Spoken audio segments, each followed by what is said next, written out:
ॐ अज्ञानतिमिरान्धस्य ज्ञानाञ्जनशलाकया चक्षुरुन्मिलितं येन तस्मै श्रीगुरुवे नमः। श्रीचैतन्यमनोभीष्टं स्थापितं येन भूतले स्वयं रूपः कदा मह्यं ददाति स्वपदान्तिकम्।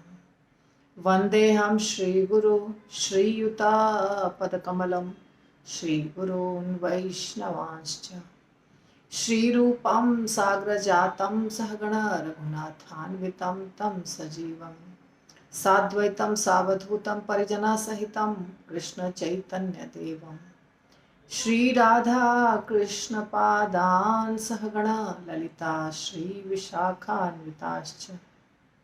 नमः ॐ विष्णुपादाय कृष्णप्रेष्ठाय भूतले श्रीमते भक्तिवेदान्त स्वामिनिति नामिने। नमस्ते सरस्वती देवे गौरवाणी प्रचारिणे निर्विशेष शून्यवादी पाश्चात्य देश तारिणे।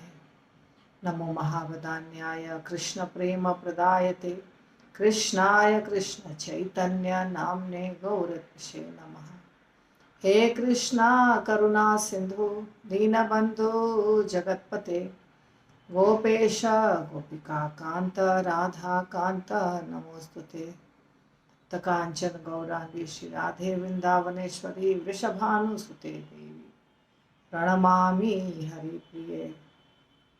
वाञ्छाकल्पतरुभ्यश्च कृपा सिन्धुभ्य एव च पतितानां पावनेभ्यो वैष्णवेभ्यो नमो नमः।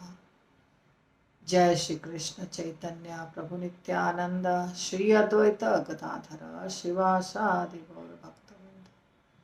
हरे कृष्णा कृष्णा कृष्णा हरे हरे हरे राम राम राम हरे हरे।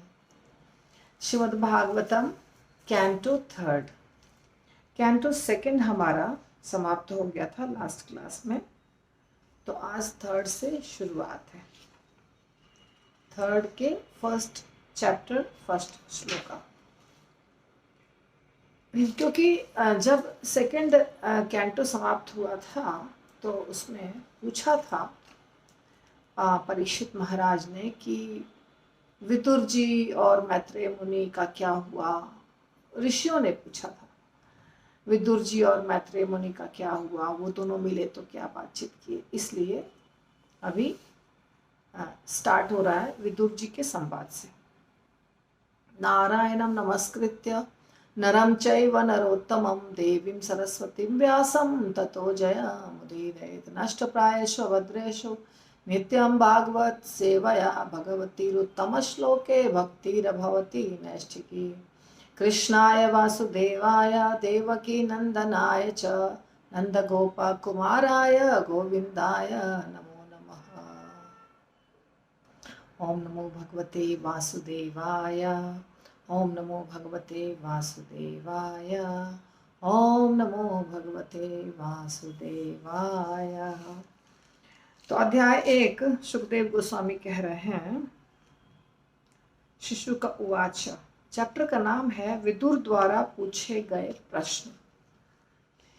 एवं एतत् पुरा पृष्टो मैत्रेयो भगवान् किल शत्रावनं प्रविष्टेन त्यक्त्वा सगृहं रिद्धिमत्। श्रील प्रभुपाद की जय। सुखदेव गोस्वामी ने कहा, अपना समृद्ध घर त्याग कर जंगल में प्रवेश करके महान भक्त राजा विदुर ने श्री मैत्रेय ऋषि से यह पूछा। ये कथा सुखदेव गोस्वामी परीक्षित महाराज को सुना रहे हैं। नैमिषारण्य के ऋषियों में से शौनक आदि ऋषि ने सूत गोस्वामी से पूछा ये प्रश्न कि मैत्रेय मुनि और विदुर जी का जो संवाद हुआ वो हमें आप बताइए। तो उन्होंने कहा दूसरे कैंटो के लास्ट में कि हाँ, ये जो सुखदेव गोस्वामी ने परीक्षित महाराज को बताया है वही मैं तुमको बता रहा हूँ। तो विदुर जी महाभारत युद्ध जब होने वाला था उसके पहले जो भी मनमुटाव या खुलेआम दुश्मनी जो भी हुआ उस घर परिवार में सदस्यों के बीच, उससे विदुर जी दुखी थे, वो खुश नहीं थे और दुर्योधन ने उनकी बेइज्जती की भरी सभा में, बहुत बुरा भला कहा। तो विदुर जी सोचे कि यहाँ पे कोई जो छोटे हैं, जो हमसे कम उम्र के हैं या हमारे बच्चे के समान हैं, वो तो हमको सम्मान दे नहीं रहे हैं और मनमानी कर रहे हैं।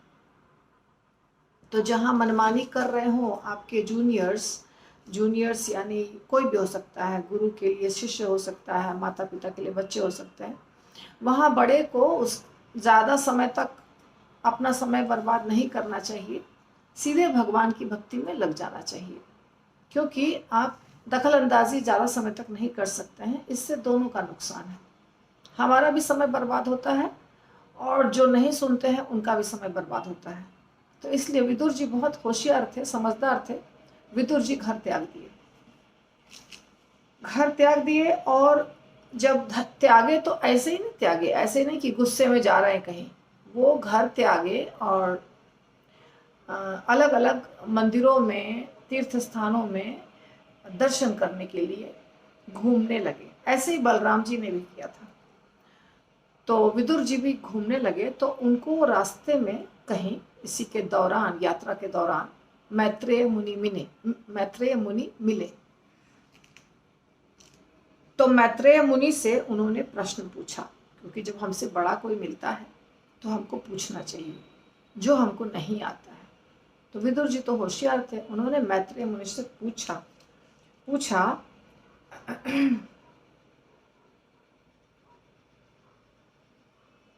पांडवों के रिहायशी मकान के विषय में और क्या कहा जा सकता है? सबों के स्वामी श्री कृष्ण तुम लोगों के मंत्री बने, वे उस घर में इस तरह प्रवेश करते थे मानो वह उन्हीं का अपना घर हो, और वे दुर्योधन के घर की परवाह भी नहीं करते थे। अब ये मैत्रेय मुनि से प्रश्न तो नहीं है, ये ऐसा लिख रहे हैं कि अपना समृद्ध घर त्याग कर जंगल में प्रवेश करके भक्त राजा विदुर ने श्री मैत्रेय ऋषि से यह प्रश्न पूछा। उसके बाद दूसरे श्लोक में यही आ रहा है कि पांडवों के रिहायशी मकान के विषय में और क्या कहा जा सकता है? सबों के स्वामी श्री कृष्ण तुम लोगों के मंत्री बने, वे उस घर में इस तरह प्रवेश करते थे मानो वो उनका अपना ही घर हो, और वे दुर्योधन के घर की परवाह भी नहीं करते थे। पांडवों के घर में, अब जो भी हो, प्रश्न उत्तर जो भी हो समझ लीजिए, पांडवों के घर के बारे में कह रहे हैं विदुर जी। अभी ये सुखदेव गोस्वामी का वचन चल रहा है, वास्तव में विदुर जी नहीं आया है। राजा ने सुखदेव गोस्वामी से पूछा, तो सुखदेव गोस्वामी ही कह रहे हैं यहाँ पे। इसके बाद राजा यानी परीक्षित महाराज के वचन आएंगे कि पांडवों के रिहायश, पांडव राजा थे, पांडवों के रिहायशी मकान के विषय में और क्या कहा जा सकता है? इसीलिए पांडवों का घर रिहायशी का मतलब होता है जो बहुत संपन्न हो, राजा के जैसा हो। तो उनके बारे में क्या कहा जा सकता है? वहाँ तो कृष्ण भगवान रहते थे। इसलिए नहीं कि पांडवों के पास बहुत पैसा था, पैसा तो था नहीं, क्योंकि दुर्योधन और सारे जो धृतराष्ट्र के पुत्र थे वो तो पांडवों की सारी संपत्ति हड़प कर लिए थे। पांडवों के पास कुछ भी नहीं था, सिर्फ कैसे भी काम चल रहा था। लेकिन वहाँ कृष्ण हमेशा रहते थे, मंत्री बने, कृष्ण तुम लोगों के मंत्री बने, और उस घर में कृष्ण ऐसे प्रवेश करते थे जैसे वो उन्हीं का घर हो, और दुर्योधन की तरफ देखते तक नहीं थे, है ना। दुर्योधन का भोग न खायो, शाक विदुर घर खाई, सबसे ऊंची प्रेम सगाई। ये गीत है ना। दुर्योधन का भोग न खायो, दुर्योधन 56 भोग बना के रखा फिर भी भगवान नहीं गए, और विदुर जी के घर साग खाया। साग साधारण सब्जी है, पनीर, मटर, काजू का पेस्ट, ये सब नहीं, साग। तो भाव, विदुर जी भक्त थे, तो विदुर जी के घर का साग खाया। कहते हैं केले का छिलका विदुर जी की पत्नी भगवान को दे रही थी और केला फेंक रही थी, क्योंकि होश ही नहीं था। भगवान के सामने जब कोई रहता है भक्त, तो वो सिर्फ भगवान को ही निहारता है, अपने एक्टिविटीज़ को नहीं। जैसे शबरी माता भी क्या कर रही थी, बेर को चख रही थी, खट्टा है कि मीठा है, और अगर खट्टा है तो फेंक देती थी, मीठा है तो भगवान को देती थी। तो हर बेर को चख रही थी। अब बेर तो छोटा फल है, उसको काट करके थोड़ा सा चखा नहीं जा सकता है, तो हर बेर को चखती थी अपने दांतों से काट कर। मीठा हुआ तो भगवान को दिया, मीठा नहीं हुआ तो भगवान को नहीं दिया। तो आप सोचिए क्या भाव था। भाव ये नहीं था कि हम भगवान को जूठा खिला रहे हैं, भाव ये था कि भगवान को खट्टा नहीं जाना चाहिए। तो इसी प्रकार विदुर जी का भाव था, अच्छा भाव था, इसलिए भगवान वहां जाते थे। पांडवों का भाव अच्छा था, इसलिए भगवान वहां जाते थे। परंतु दुर्योधन का भाव अच्छा नहीं था, इसलिए भगवान दुर्योधन के घर नहीं जाते थे। यही बात बता रहे हैं सुखदेव गोस्वामी। फिर राजा कहते हैं, परीक्षित महाराज कहते हैं, राजा ने सुखदेव गोस्वामी से पूछा, संत विदुर तथा श्री मैत्रेय मुनि के बीच कहाँ और कब यह भेंट तथा विचार विमर्श हुआ? हे प्रभु, कृपा करके यह कहकर मुझे कृत्य करें। तो यहाँ इसीलिए शुरुआत में जो कह रहे हैं ना कि विदुर ने ये प्रश्न पूछा, वो इसीलिए कह रहे हैं कि वहाँ शुरुआत हो गई विदुर मैत्रेय संवाद। लेकिन अब सुखदेव गोस्वामी ने जो कहा था उसको याद करके सूत गोस्वामी कह रहे हैं। तो सुखदेव गोस्वामी ने क्या कहा था? सुखदेव गोस्वामी ने वहां से शुरू किया था, कृष्ण भगवान कैसे पांडवों के घर जाते थे जैसे अपना घर हो, पर दुर्योधन के घर नहीं जाते थे। और सुखदेव गोस्वामी फिर आगे कहते हैं कि राजा परीक्षित ने उनसे पूछा, ये सूत गोस्वामी कहते हैं कि राजा परीक्षित ने उनसे पूछा कि मैत्रेय और विदुर जी का क्या संवाद हुआ था, मुझे बताइए। कहाँ मुलाकात हुई थी दोनों की, वो मुझे बताइए ताकि मेरा जीवन धन्य हो जाए। तो संत विदुर भगवान के महान तथा शुद्ध भक्त थे, अतएव श्री ऋषि मैत्रेय से पूछे गए उनके प्रश्न अत्यंत सार्थक, उच्च स्तरीय तथा विद्वान मंडली द्वारा अनुमोदित रहे होंगे। किसके प्रश्न का महत्व देना चाहिए, किसके प्रश्न का महत्व नहीं देना चाहिए, किसके उत्तर का महत्व देना चाहिए, ये बहुत महत्वपूर्ण है। जब कोई शुद्ध भक्त, दो शुद्ध भक्त आपस में बैठकर चर्चा करते हैं तो वहाँ कोई फालतू चर्चा नहीं होती, वहाँ बहुत ऊंचे स्तर की बात होती है। इसीलिए वो सुनना चाहिए, वो समझना चाहिए। जो भी शुद्ध भक्त हो, अगर वो अगर प्रार्थना कर रहा है भगवान के सामने तो वो भी बहुत ऊंचे स्तर का होगा। दो शुद्ध भक्त आपस में चर्चा कर रहे हैं तो वो भी बहुत ऊंचे स्तर का होगा, इसलिए वो जानना आवश्यक है। सूत गोस्वामी कहते हैं, सूत उवाच, महर्षि सुखदेव गोस्वामी अत्यंत अनुभवी थे और राजा से प्रसन्न थे। अतः राजा द्वारा प्रश्न किए जाने पर उन्होंने उससे कहा, कृपया इस विषय को ध्यानपूर्वक सुनो। तो मैंने आपको शुरू में ही बताया है कि दोनों एक साथ चलता है, तो कंफ्यूज मत होइए। सूत गोस्वामी नैमिषारण्य में ऋषि मुनियों को कथा कह रहे हैं, लेकिन कथा कहते समय जब शौनक आदि ऋषि पूछते हैं कोई प्रश्न, तो सूत गोस्वामी जो सुने थे पहले परीक्षित महाराज और सुखदेव गोस्वामी के संवाद को, उसका रेफरेंस देकर के बताते हैं। इसीलिए फिर वो शुक उवाच, राजा उवाच ऐसा होने लग जाता है, तो कथा वहां पहुंच जाती, क्योंकि उनके बात को एज इट इज बताते हैं सूत गोस्वामी। तो सूत गोस्वामी कह रहे हैं कि सुखदेव गोस्वामी जब राजा के प्रश्न को सुने तो बहुत खुश हुए, अच्छा प्रश्न पूछा है, ऐसा नहीं कि कोई भौतिक प्रश्न पूछा है। जब मैत्रेय मुनि और विदुर जी का संवाद पूछा परीक्षित महाराज ने, तो सुखदेव गोस्वामी समझ गए कि परीक्षित महाराज की सोच कितनी ऊंची है, वो किस बात की चर्चा सुनना चाह रहे हैं। तो खुश हुए और सुखदेव गोस्वामी ने कहा, राजा धृतराष्ट्र अपने बेईमान पुत्रों का पालन पोषण करने की अपवित्र इच्छाओं के वश में होकर अंधा बन गया और उसने अपने पितृविहीन भतीजों पांडवों को जला देने के लिए लाक्षागृह में आग लगा दी। तो ये बात प्रभुपाद भी कह रहे हैं भगवत गीता के परपोट में कि धृतराष्ट्र सिर्फ भौतिक आंखों से अंधा नहीं था, आध्यात्मिक दृष्टिकोण भी उसकी जीरो थी, आध्यात्मिकता से भी वो अंधा था। जिस व्यक्ति की आंखें हैं, ये आंखें क्या है? भौतिक। तो इन आंखों से हमें सिर्फ भौतिक चीजें दिखाई देंगी, लेकिन जो आध्यात्मिक आंखें होती हैं, वो अगर ये आंखें नहीं भी है तो भी हो सकती है। जैसे सूरदास जी अंधे थे, परंतु आध्यात्मिक आंखें उनकी जागृत थीं, इसीलिए वो अंधे होकर भी भगवान को देख पाते थे, और वो भगवान को ऐसे देख पाते थे जैसे सच में कोई आंखों वाला देखता है, भगवान की कृपा से।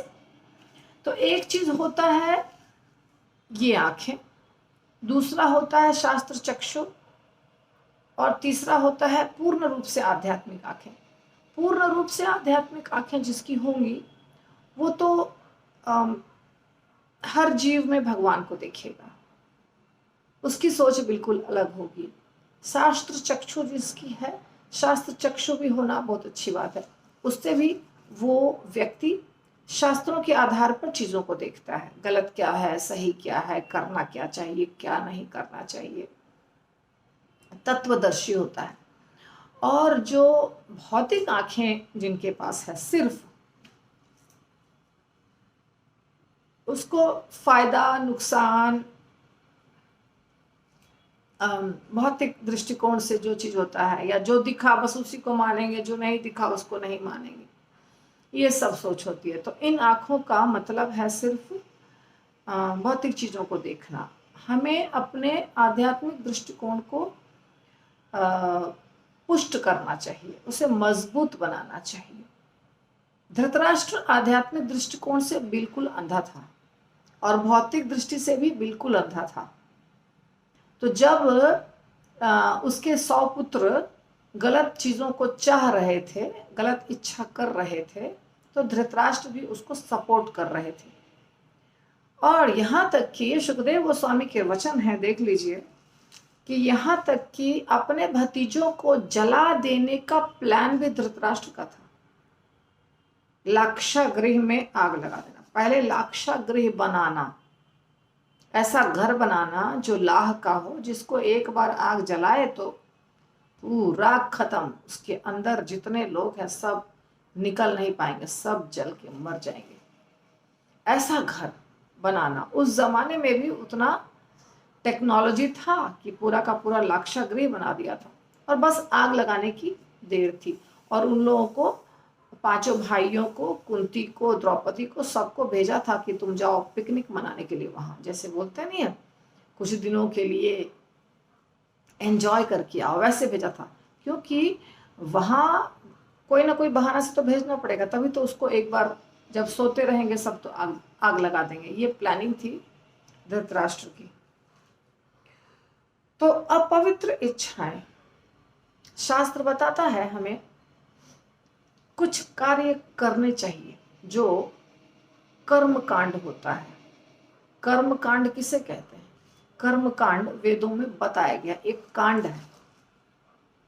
कर्म कांड, ज्ञान कांड, उपासना कांड, ऐसे कांड होते हैं वेदों में। तो कर्म कांड में उन कर्मों का वर्णन है जो एक मनुष्य को करना चाहिए, और निषिद्ध कर्म कुछ होता है। निषिद्ध कर्म का मतलब हुआ जो नहीं करना है, बिल्कुल नहीं करना, करोगे तो पाप लगेगा। जैसे किसी स्त्री के साथ दुर्व्यवहार करना, या किसी के संपत्ति को हड़प कर लेना, किसी के अधिकार को छीन लेना, किसी की हत्या कर देना, ये सब जो कार्य है ना, बताया है प्रभुपाद 6 प्रकार के कार्य हैं जो करने वाले जो लोग होते हैं, 6 प्रकार के कार्य, उसको कार्य उनको आतताई कहते हैं। और उन आतताइयों को मार देने से कोई पाप नहीं लगता है। भगवद गीता के परपोर्ट में प्रभुपाद ने बताया है। ये 6 जो कार्य हैं वो 6 कार्य धृतराष्ट्र और उनके पुत्रों ने किया था। इसीलिए अर्जुन को कहा भगवान ने कि उनको मारने से कोई पाप नहीं होगा, क्योंकि अर्जुन तर्क दे रहा था ना। तो उस समय भगवान तो उस समय नहीं समझाए, प्रभुपाद ने समझा दिया। अब यहाँ ये देखिए, लाक्षागृह में आग लगा देना और मार देना, ये क्या है? ये कौन सा कर्म है? निषिद्ध कर्म है। ये कर्म यदि किया तो हमने अच्छा इंतजाम बना लिया अपना, अगले जन्म में हमको भी कोई मारेगा। कहते हैं लोग कि बेचारा वो अभी तो दुनिया भी देखा नहीं है, उसकी गर्भ में ही हत्या हो गई, माता पिता ने अबॉर्ट करा दिया, गर्भ में ही मार दिया, या तो जन्म होते ही उसको कोई बहुत बड़ी बीमारी के साथ वो पैदा हुआ और जन्म होते ही मर गया, या तो जन्म होने के एक साल, 1.5 साल, 2 साल के बाद मर गया। तो उसने तो कुछ भी किया नहीं था, फिर ऐसा कैसे हुआ? ये इसका परिणाम होता है। अभी हम लाक्षागृह में आग लगा के 10 लोगों को मारते हैं अगर, तो 10 बार हम जन्म लेंगे और 10 बार हमको भी जलाकर मारा जाएगा। ये है कर्म का परिणाम। तो लोग समझते हैं कि कुछ नहीं गलती किया, लेकिन उसने पहले क्या किया है ये तो आपको पता नहीं है। अभी कुछ नहीं दिख रहा है, पर इसके पहले, पिछले जन्म में, पिछले एक नहीं हजारों जन्म में जितने भी कर्म किए गए हैं, उन सब का एक एक करके परिणाम हमको मिलता है प्रारब्ध के रूप में। एक बार में सारा नहीं मिलता है।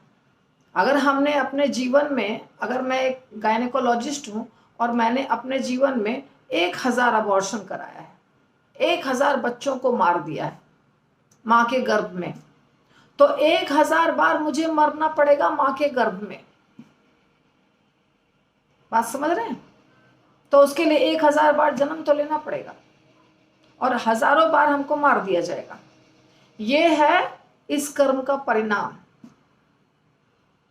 तो ये बहुत कर्म की जो श्रृंखला होती है, कर्म का जो चेन होता है ना, वो बहुत कॉम्प्लिकेटेड है, उसको समझना मुश्किल है।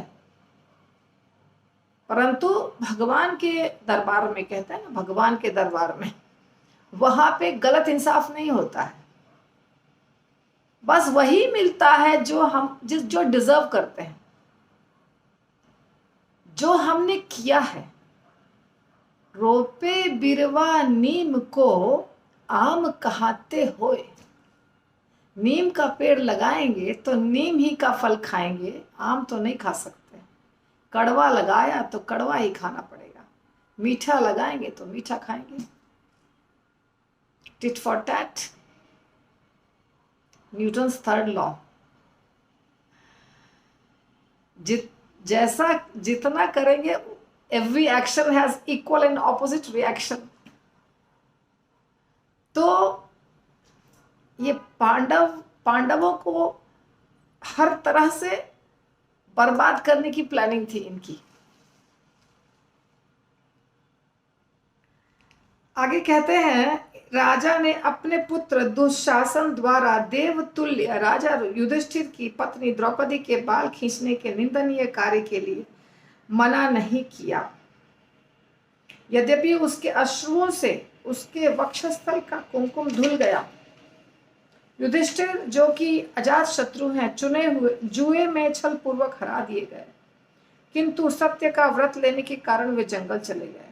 समय पूरा होने पर जब वे वापस आए, जब उन्होंने अपने साम्राज्य का अपना उचित भाग वापस करने की याचना की, तो मोहग्रस्त धृतराष्ट्र ने देने से इनकार कर दिया। महाभारत में क्या लिखा है पता नहीं, भगवद गीता में तो ये सब चर्चा नहीं होती है। सुखदेव गोस्वामी यहाँ पे हर कार्य का जिम्मेदार धृतराष्ट्र को बता रहे हैं। धृतराष्ट्र राजा थे।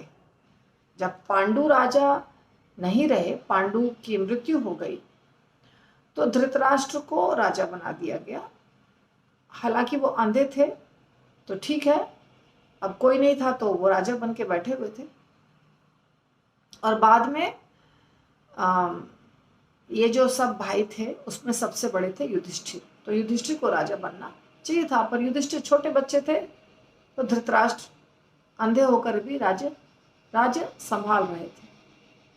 उनके सपोर्ट में भीष्म पितामह थे, इसलिए धृतराष्ट्र सारा कार्य अच्छे तरीके से कर सकते थे।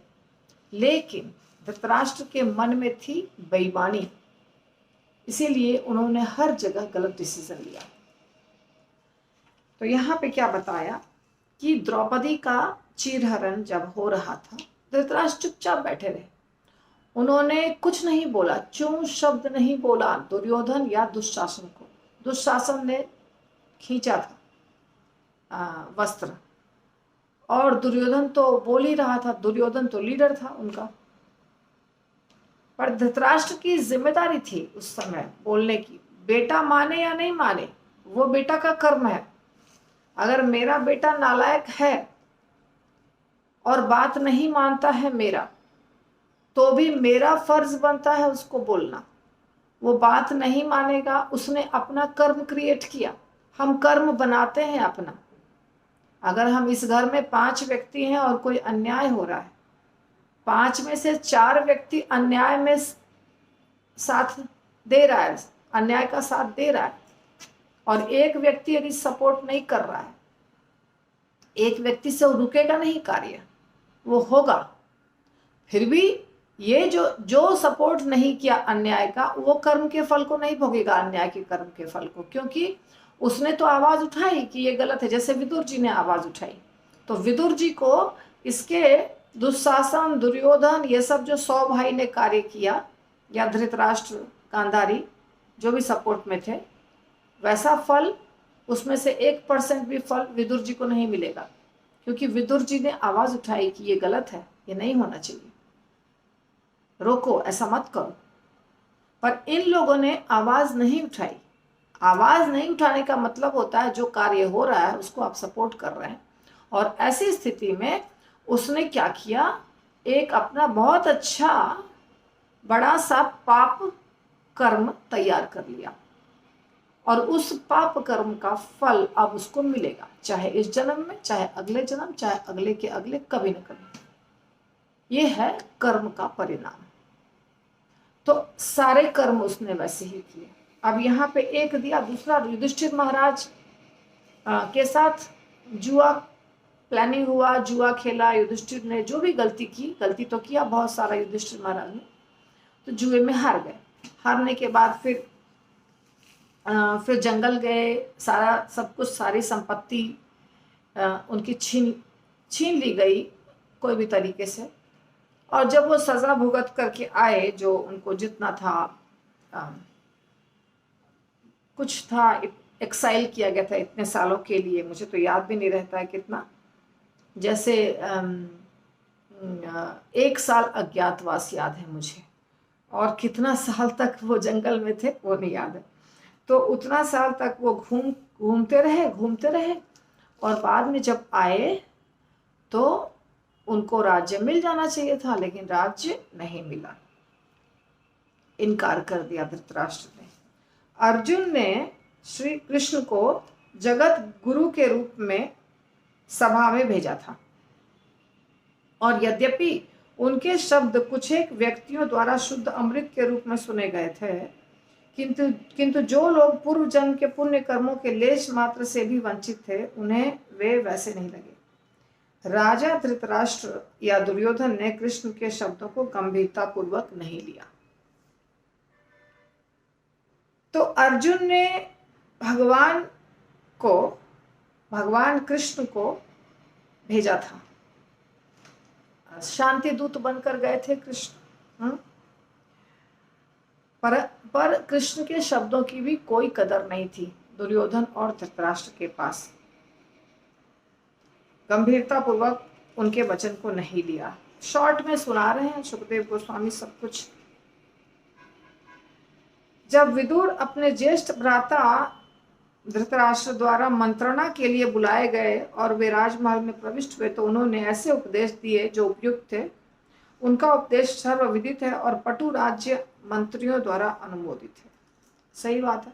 विदुर जी जो भी बोलते थे बिल्कुल होशियार व्यक्ति जो बोलता, होशियार, जिसको उचित अनुचित का ज्ञान रहता है।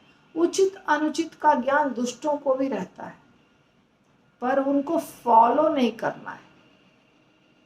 मालूम है कि ये गलत है, फिर भी गलत ही करना है। और जो होशियार रहते हैं वो गलत नहीं करते हैं, सही करते हैं। तो कर्म करते समय इंद्रियों पर कंट्रोल नहीं होने के कारण, सारा ज्ञान होने के बावजूद भी जो असुर होते हैं, दुष्ट होते हैं, वो गलत कार्य करते हैं, क्योंकि वो रजोगुण और तमोगुण में होते हैं, वश में रहते हैं। बद्धता बहुत जबरदस्त रहती है उनके ऊपर, इसीलिए वो सही कार्य नहीं कर सकते। यदि हमने प्रवचन सुना, हमारे साथ और 1000 व्यक्तियों ने प्रवचन सुना, तो सबको एक ही चीज सुनाई दिया, सबको ज्ञान हो गया। महाभारत का युद्ध सबको मालूम है, रामायण में जो हुआ, रावण को कैसे मारा भगवान ने, सबको मालूम है। रावण किसे कहते हैं ये सबको पता है, दुष्ट कर्म किसे कहते हैं वो सबको पता है, पर फॉलो कितने लोग करते हैं?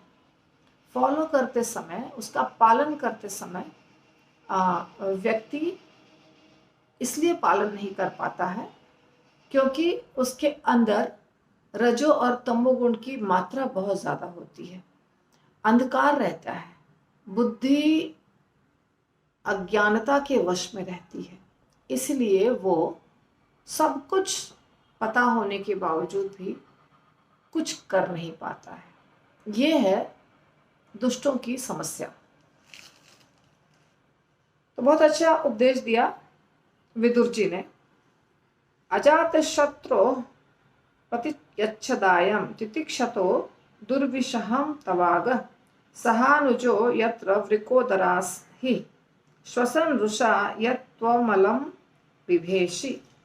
विदुर जी ने क्या कहा उसी को मैंने पढ़ दिया, कोई श्लोक पढ़ देती हूँ।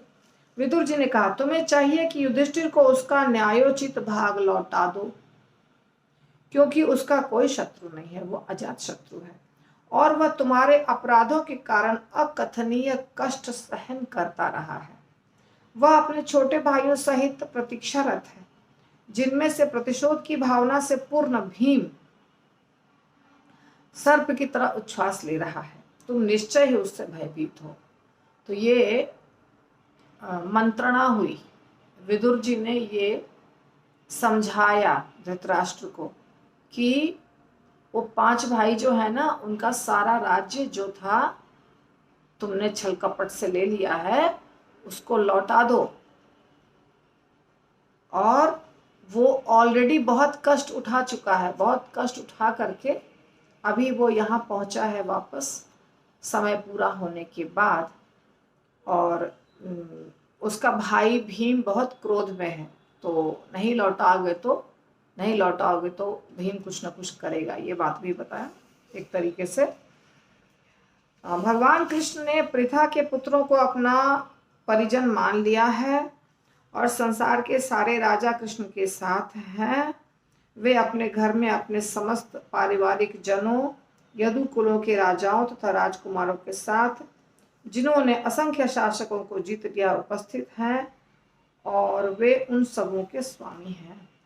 तो ये भी बात बता दिया, शॉर्ट में ही विदुर जी ने सब बता दिया। ये भी बता दिया कि 5 भाई जो हैं पांडव, उनके पीछे कृष्ण का सपोर्ट है, कृष्ण भगवान है और उनके पास बहुत बड़ी सेना भी है, वो राजा हैं द्वारका के, और वो उन 5 भाइयों को, उस पूरा परिवार को अपना मानते हैं, क्योंकि कृष्ण संबंधी थे ना। कृष्ण कुंती माता के भतीजा थे, कुंती माता और वसुदेव जी भाई बहन हो गए, तो रिश्तेदार थे कृष्ण। और कृष्ण भगवान थे, उनके पास शक्ति थी सब कुछ। तो विदुर जी तो भक्त थे, इसलिए उनको पता था कि कृष्ण का सपोर्ट होने का परिणाम भुगतना पड़ेगा मेरे भाई और भतीजों को, युधिष्ठिर सॉरी दुर्योधन और धृतराष्ट्र को, क्योंकि कृष्ण भगवान है, सर्वशक्तिमान है और पांडवों के सपोर्ट में है। तो इसलिए उनके पास बहुत बड़ा बल है, सारे राजा उनको मानते हैं, सारे राजा उनके सपोर्ट में हैं, उनके साथ हैं। और असंख्य शासकों को उन्होंने, ये सारा जो कृष्ण ने बहुत सारी लीलाएं की थी उनके पहले, ये सारी लीला विदुर जी को पता था। तो इसलिए कहा कि बहुत सारे शासकों को उन्होंने जीत लिया है, या तो फिर वो उनके मित्र हैं, सबको मिला करके कृष्ण के पास बहुत शक्ति है। तुम साक्षात अपराध रूप दुर्योधन का पालन पोषण करके अपने अच्युत पुत्र के रूप में कर रहे हो, किंतु वह भगवान कृष्ण से ईर्ष्या करता है। चूंकि तुम इस तरह से कृष्ण के अभक्त का पालन कर रहे हो, अतः तुम समस्त शुभ गुणों से विहीन हो। तुम यथाशीघ्र इस दुर्भाग्य से छुटकारा पालो और सारे परिवार का कल्याण करो। अभी स्पष्ट रूप से कह दिया विदुर जी ने कि तुम्हारा बेटा भक्त नहीं है और तुम उस अभक्त को पूरी तरह से जो वो बोल रहा है वो कर रहे हो, उसका पालन पोषण कर रहे हो उस अभक्त का, और वो कृष्ण से ईर्ष्या करता है। तुम्हारा बेटा कृष्ण से ईर्ष्या करता है।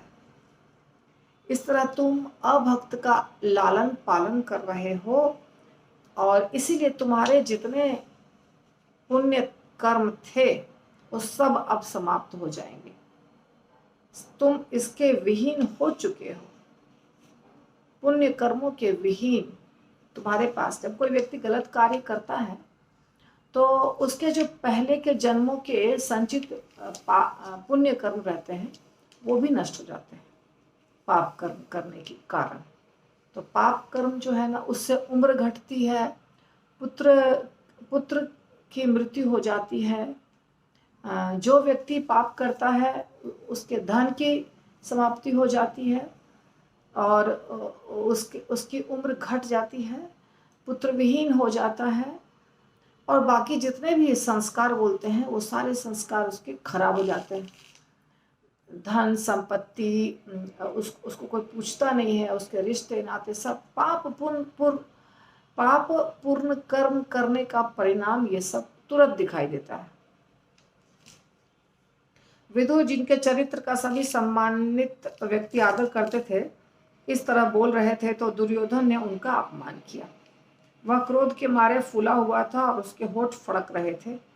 वह कर्ण और अपने छोटे भाइयों तथा अपने मामा शकुनी के साथ था।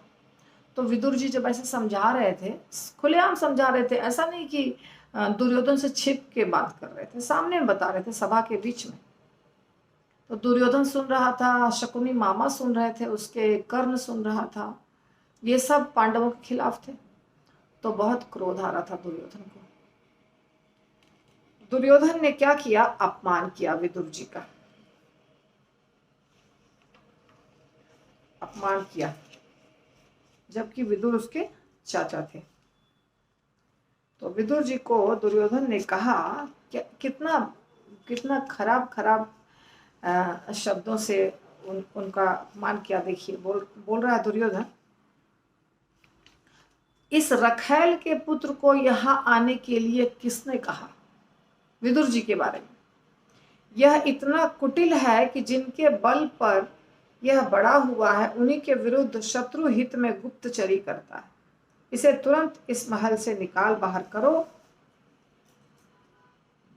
और केवल इसकी सांस भर चलने दो। मतलब मारो, इतना मारो कि ये सिर्फ जिंदा रहे, पूरा नहीं मरना चाहिए, लेकिन पूरा हालत खराब हो जानी चाहिए उसकी, सिर्फ सांसें चलती रहें, उतना के लायक इसको छोड़ दो और घर से बाहर निकाल दो। क्योंकि ये रखैल का पुत्र है, क्योंकि दासी पुत्र थे ना, इसीलिए रखैल बोला। ये रखेल का पुत्र है और हमारे पैसे पर बड़ा हुआ है, पला बढ़ा है, और हमारे विरुद्ध जो हैं, यानी पांचों पांडव को वो कह रहा है कि वो लोग दूसरे लोग हैं, तो वो हमारे जो विरुद्ध हैं उनकी गुप्तचरी कर रहा है, शत्रु के हित में गुप्तचरी कर रहा है, शत्रु के हित में। वो शत्रु है, पांडव गण जो है वो शत्रु है, और ये यहाँ पे उनके सपोर्ट में यहाँ बात कर रहा है, गुप्तचरी कर रहा है। और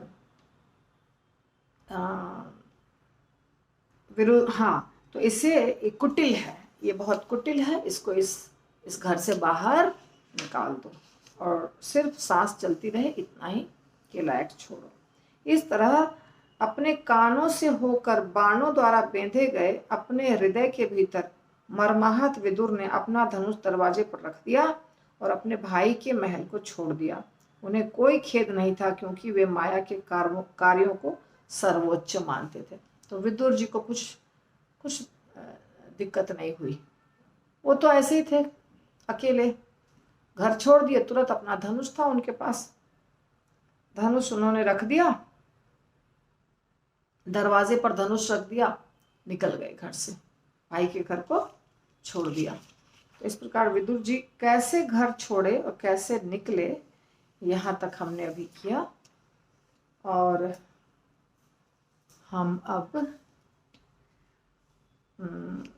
आज का क्लास यही समाप्त करेंगे। श्रील प्रभुपाद की जय। श्रीमद् भागवतम ग्रंथ की जय। व्यासदेव जी महाराज की जय। निताई गौर प्रेमानंदे हरि हरि बोल। Please like, share and subscribe.